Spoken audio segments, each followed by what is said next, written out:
Hello, viewers. Welcome to this episode of the podcast. Today's conversation is both timely and deeply consequential. We are joined by Professor Sheikh Hafizur Rahman Karzon, a senior academician, constitutional scholar, and a vocal pro liberation intellectual, who in recent months became one of the most talked about names in Bangladesh's human rights discourse. Professor Karzon was arrested under anti-terrorism laws by the interim Yunus government in cases that many legal observers, academics, and rights advocates have described as politically motivated and legally unsustainable. Supporters argue that his arrest was not about terrorism but about speech, dissent, and his consistent criticism of the interim regime, as well as his long standing commitment to the values of the 1971 Liberation War and constitutional secularism. After spending time in custody and navigating a hostile legal environment, Professor Karzon was eventually granted bail. His experience offers a rare and important window into how dissent is treated, how courts function under pressure, and how human rights and the rule of law are being redefined in today's Bangladesh. In this episode, we will speak with Professor Karzon about his arrest, his time in prison, his experience with the courts, and his broader assessment of the human rights situation under the Yunus administration. We will also delve into a critical constitutional question. Does Bangladesh need constitutional reform or constitutional restoration?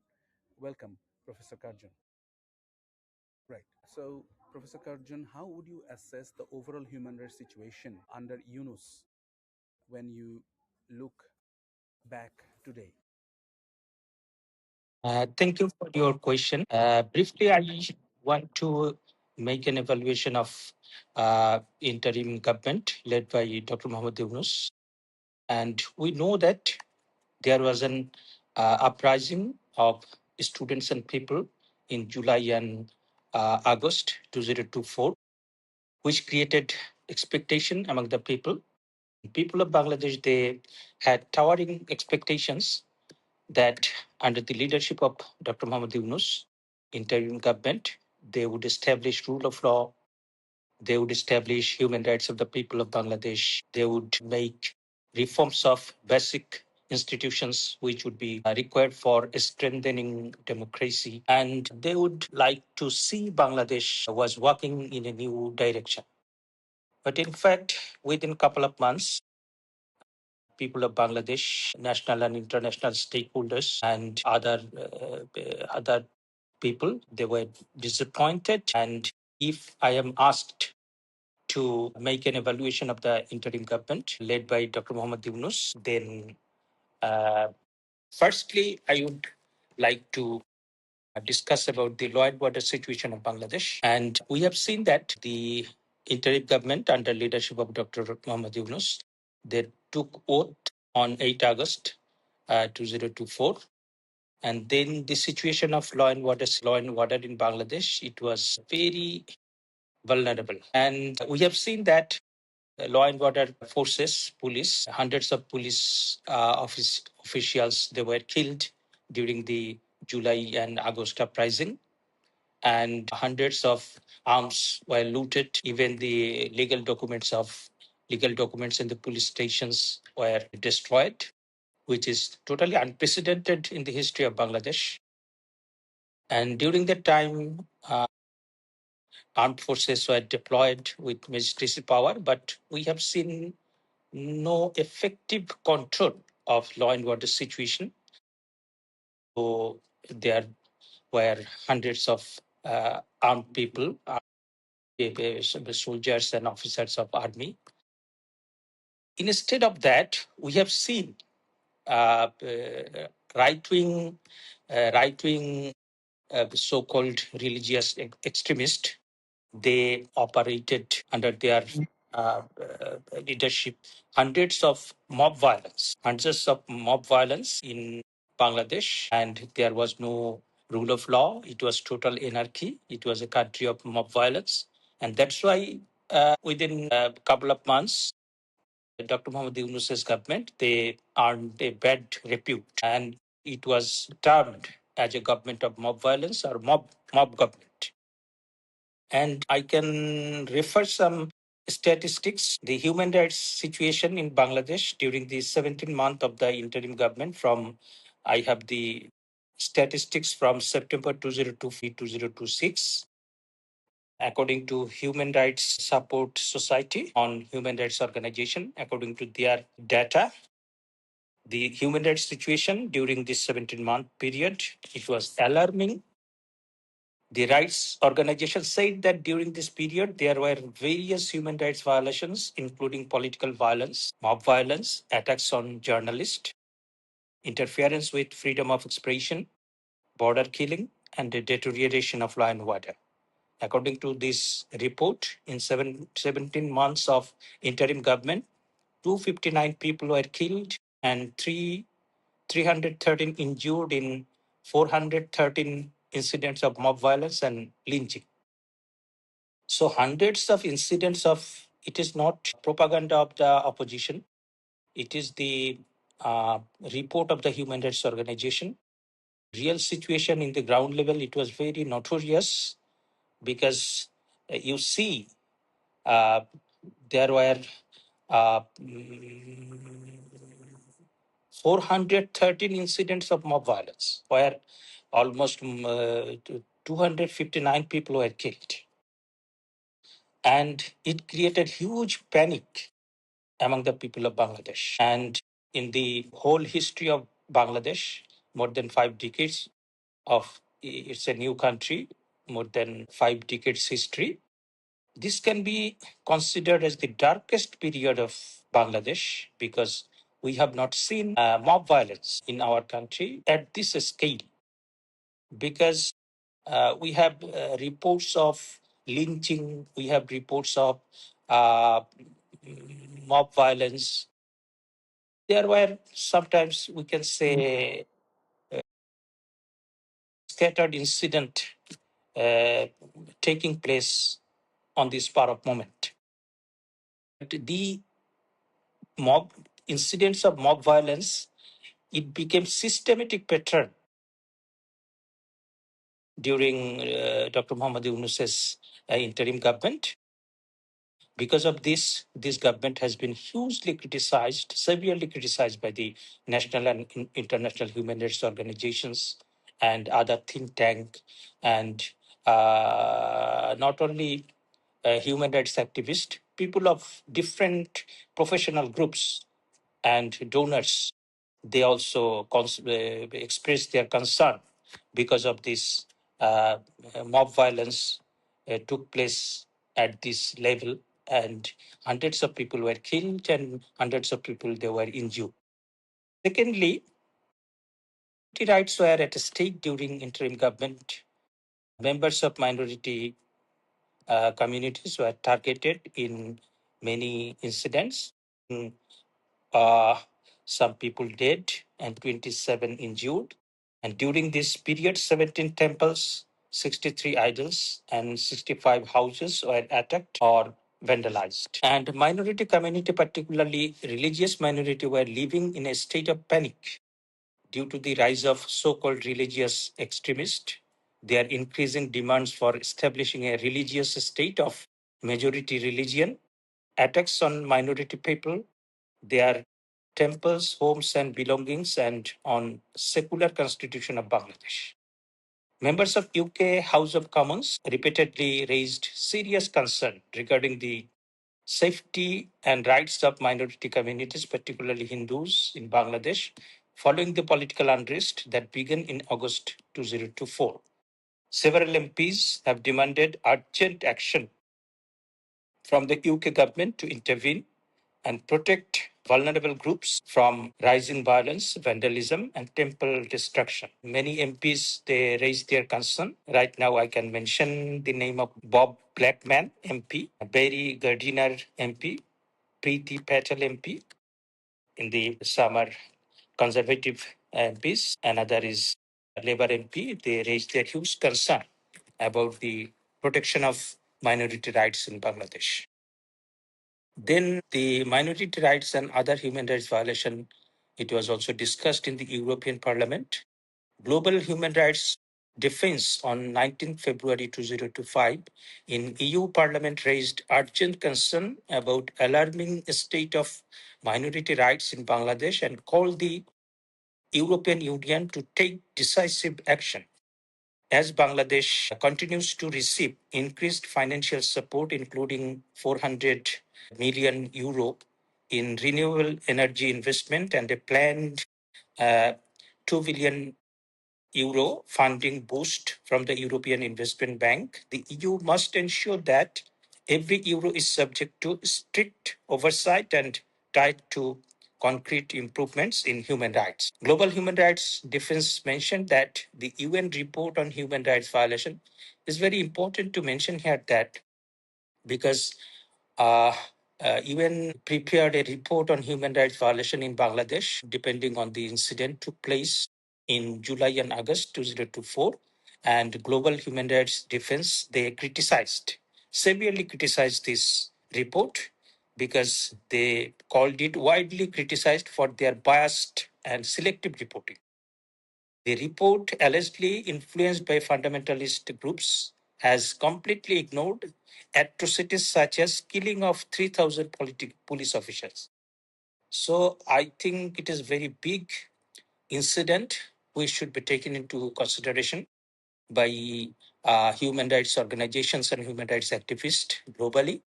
Because how United Nations Human Rights Report can do this? They reported that during the July and August uprising, there were killings of 1,400 people. On the other hand, they didn't Right, report. absolutely right. They omitted to report. They didn't report the killing of 3,000 police officers. So how we can take this human rights report? How we can consider this human rights report as fair, as neutral, as objective? So the objectivity and fairness of this report is seriously questioned. And the Global Human Rights Defense and all other major human rights organization globally, they should take note of this and they should question this because we want to know the real picture. What happened in July and August uprising? If the killing of four, 14 people, it has been reported, but the killing of 3,000 people, it is not reported, then how I can understand what type of situation it was? Was it uprising? Was it conflict between some extreme people and police? Right.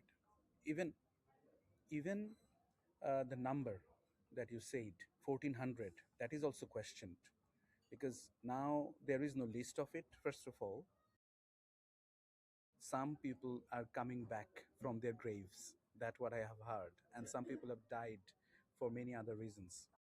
So that number 1400 is still being questioned everywhere. Even in the International Crimes Tribunal, the defense lawyers are questioning it every day. But now, let me ask you the question of the situation of dissenters and freedom of expression in Bangladesh, because you yourself were victimized for exercising your right to freedom of expression and dissenting with the Yunus government's policies. So, how do you evaluate that?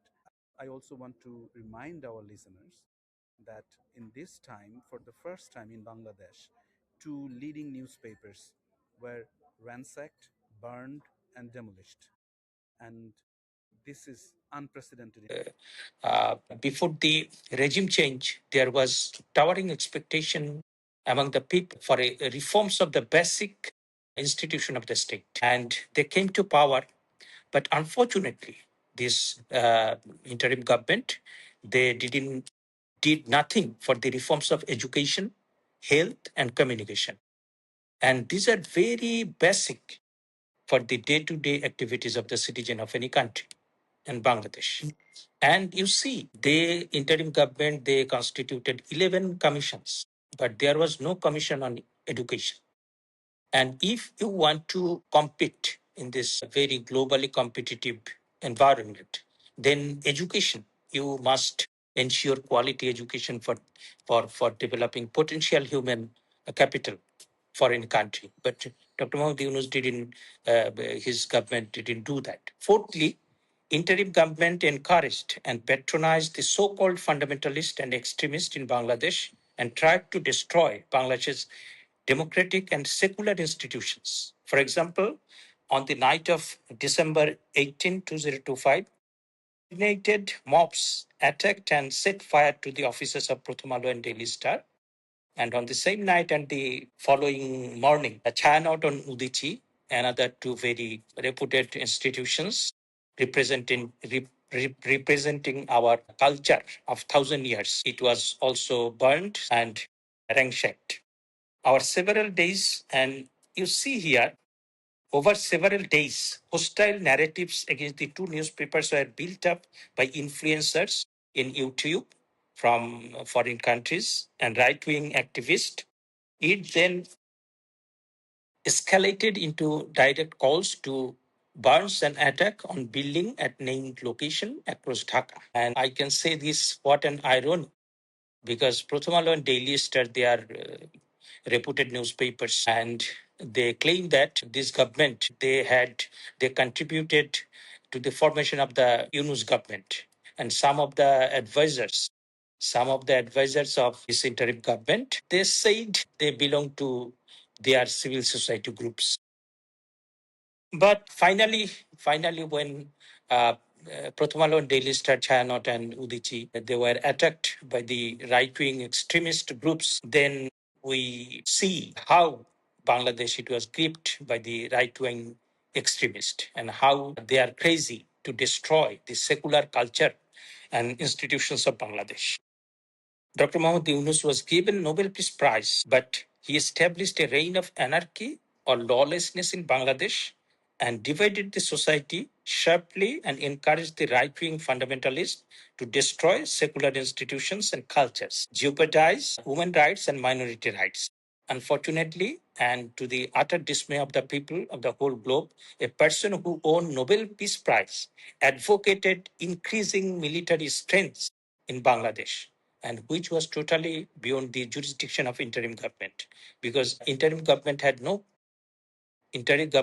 or has no jurisdiction to take any decision on policy matters. And Bangladesh is establishing a military grade drone manufacturing plant in Mideshorai, Chattogram, under a government to government G2 deal with China, aimed as achieving self-reliance in unmanned aerial vehicle technology by 2026. So my evaluation about Dr. Mohammad Yunus's regime is that this interim government was formed as an expression of the will of the people, and they had hopes, desires, and expectation that this government would establish rule of law, would protect and ensure human rights. They would run the affairs of the state according to the principles of good governance, and the state basic institutions of the states would be reformed. But ultimately, they have seen that they established a reign of mob violence, and they put women rights and minority rights in jeopardy, and they severely slowed down the economic growth. And now we can say that during the regime of Bangabandhu Kanya Sheikh Hasina, former Prime Minister, her initiatives for the economic development, it was very effective, but that economic growth, it was slowed down by Unis's government. And last irony is that though as a Nobel laureate, he should have strengthened health, education, peace, but he advocated for military power. He several times said that we are in war, and he encouraged the war and civil war. And that's why I think the real face of Dr. Muhammad Yunus should be exposed to the global audience. And the Muhammad Yunus and his associates, they should be brought to justice for their misdeeds, for their human rights violation, mob violence, or plundering the resources of Bangladesh. And this type of incident should be established to uh, to deter further future Dr. Muhammad Yunus, so that they cannot do this type of misdeeds and other human rights violations. Thank you for summarizing the whole situation within such a short time. But I want to acknowledge our viewers and listeners that presently there is another allegation against Yunus government, which is they have destroyed the vaccine system of Bangladesh, which has threatened the right to life of children, of hundreds and thousands of children suffering from measles. This is an outbreak right now. We will see that what kind of legal steps the government will take against Yunus for this destruction of the vaccine system in Bangladesh and thus jeopardizing the lives of thousands of children. But now I would like to go back to the question that you yourself were arrested under false and fabricated cases of anti-terrorism allegations for your dissenting views, for exercising your freedom of expression.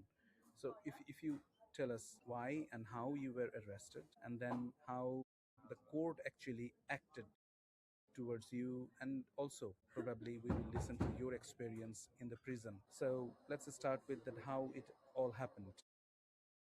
I'm still very surprised whether to term the situation I was arrested for dissenting view, because I went to attend a round table organized by Moncho Ekattur, and the title of the round table was Liberation War and Constitution of Bangladesh. So how one can dissent with Liberation War and Constitution of Bangladesh if he or she is a citizen of Bangladesh? There may be discussion, there may be argument, counter argument, but you cannot say this is not my constitution. You cannot say this is not my liberation war. But unfortunately, I went to attend a discussion organized by Moncho Akat to talk about the liberation war, to talk about Constitution of Bangladesh, which was adopted by the Constituent Assembly on November 4, 1975, 72. And for that, we, the people, I, professor of Dhaka University, some other professors, and some former secretaries, some lawyers, some journalists, some civil society member, and freedom fighters, they went to attend a meeting, and they were victim of mob violence. We were subject to notorious attacks from the terrorist, and police came to the place.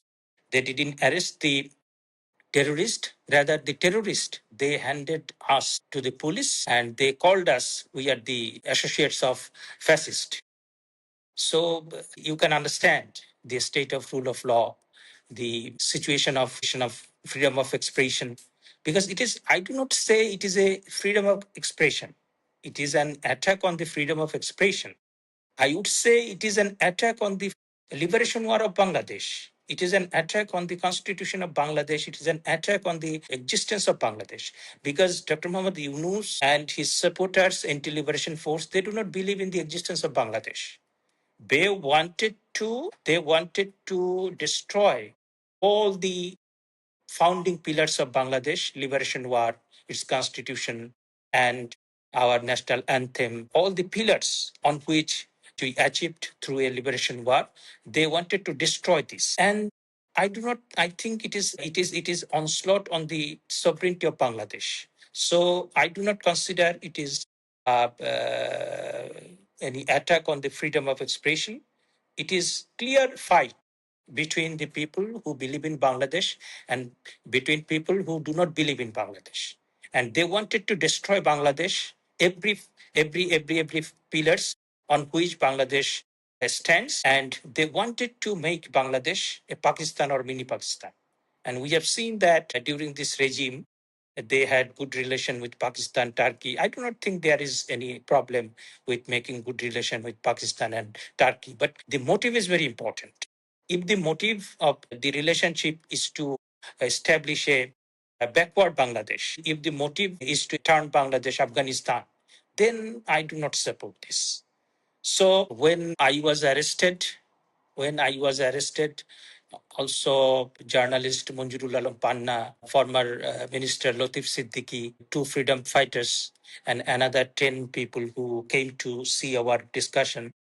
When we were detained, a criminal case was filed on behalf of the police, against us.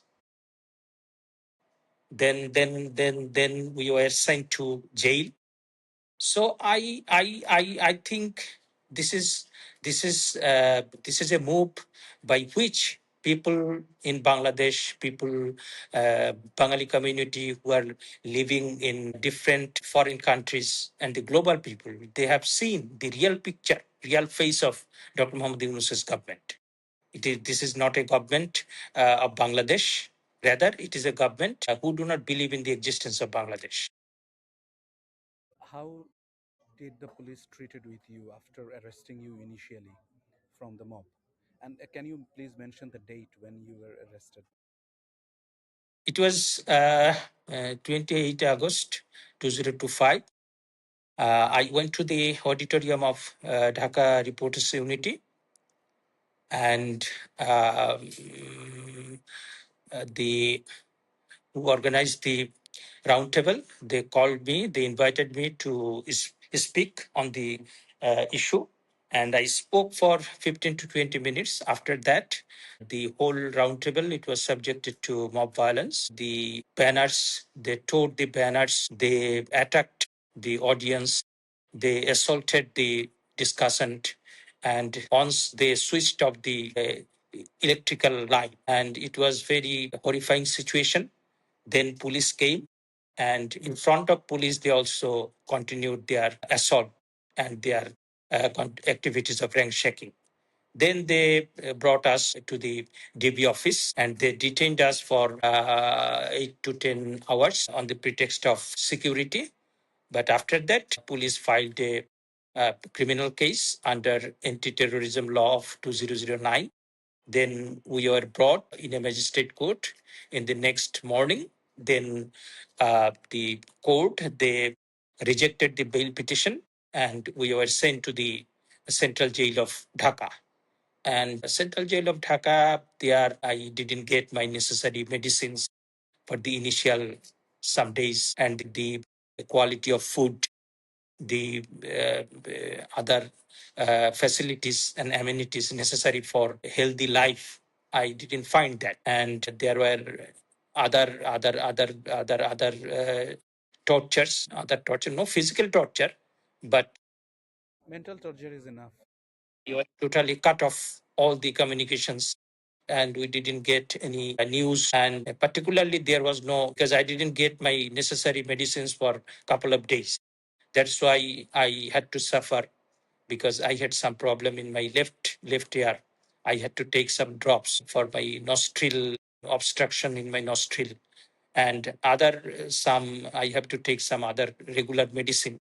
But it didn't communicate with my family members, and they failed to provide that. Even the jail authority, repeatedly I said these are the necessary medicine without which I shall be very sick, and I had to suffer. I have to physically suffer, and their treatment, their total arrangement, which put all the other sufferings, and I think it is severe violations of human rights.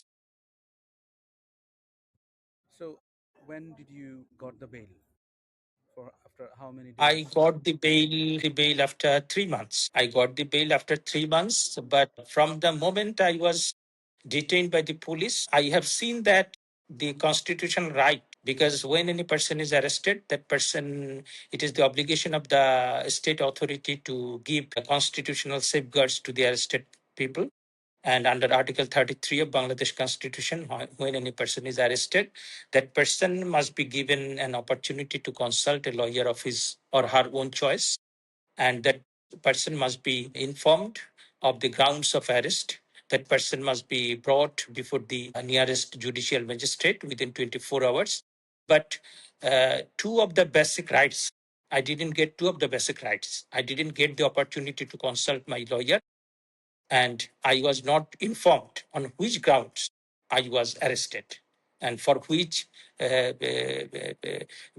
criminal case has been filed by the police, under which law, which authority. I heard from journalists and advocates, but I was not provided any document. So I am a professor of law, and I have seen the deplorable condition of the law and order situation in Bangladesh. I am a professor of law. When I am arrested, it has created huge outrage in nationally, internationally. But what about the people who do not have any voice? When they are arrested, there is no noise, there is no report in the newspaper. I am not given the constitutional safeguards. I am not given the medicine. I didn't get the proper food. I didn't get my laptop or my books to conduct my research or other academic activities. Because in a 3 month time, what I have to do? Because you know that United Nations minimum standard for the treatment of the prisoners and International Covenant on Civil and Political Rights, they have said that minimum standard in case of food, in case of communication, in case of mental health, in case of books, in case of reading facility, in case of writing, that should be provided. So we didn't give the sufficient facilities to conduct my academic activities because in 3 months' time, what I have to do? If these are not provided, then this time will create a mental stress. This will make any person depressed. And when I was released from the jail, this jail authority, they seized two of my died. Where I have written my some of my research findings, some of my memoirs, but they have seized this. Under which law? I don't know under which law they have seized this, and I consider this is very clear violation of human rights. So, what kind of legal actions do you want to take nationally and internationally for your? Already, I have sent letters to IG prison and IG superintendent of prison, and then I shall consult with my lawyers. And also, I am informing through you the global, national and global human rights organizations, and I shall go globally for retaining these diaries and for giving me compensation.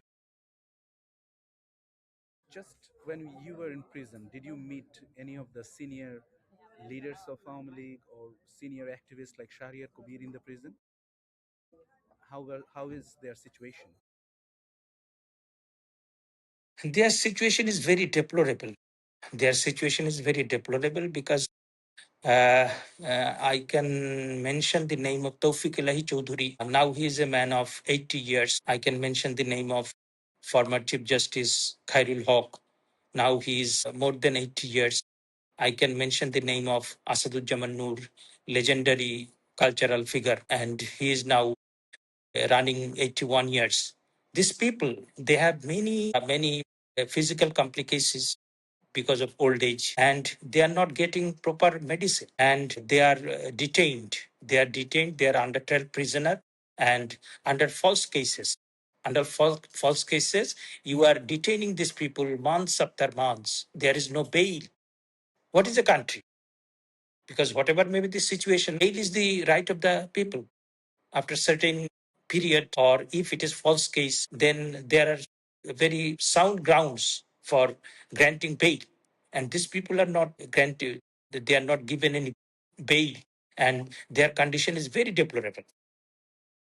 I will ask you the last question, which is right now in the parliament, the new parliament, we do, like whether it is legal or not, that is a question.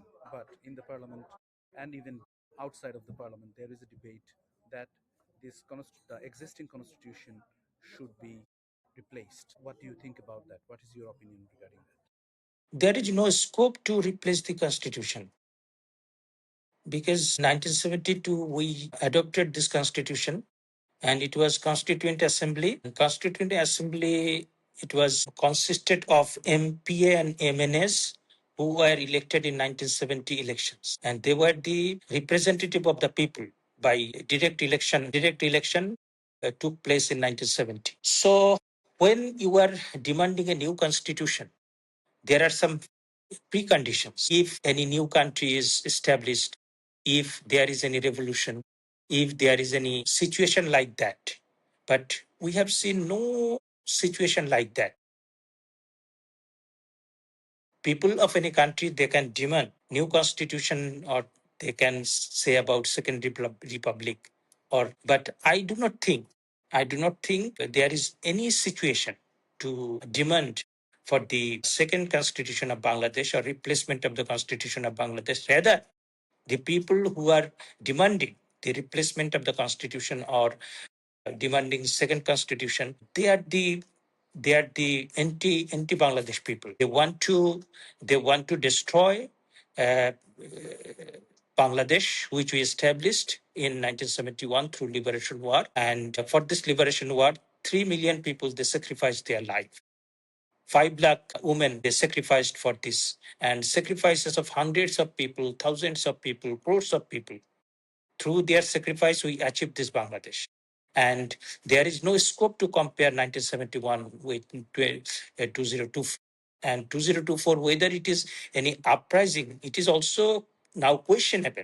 To what extent it is uprising, to what extent it is meticulous design, to what extent it is conspiracy. And if 3,000 people, 3,000 police officers were killed, how can we term this uprising? We have not seen killing of police in uprising of 1969, uprising of this against military government.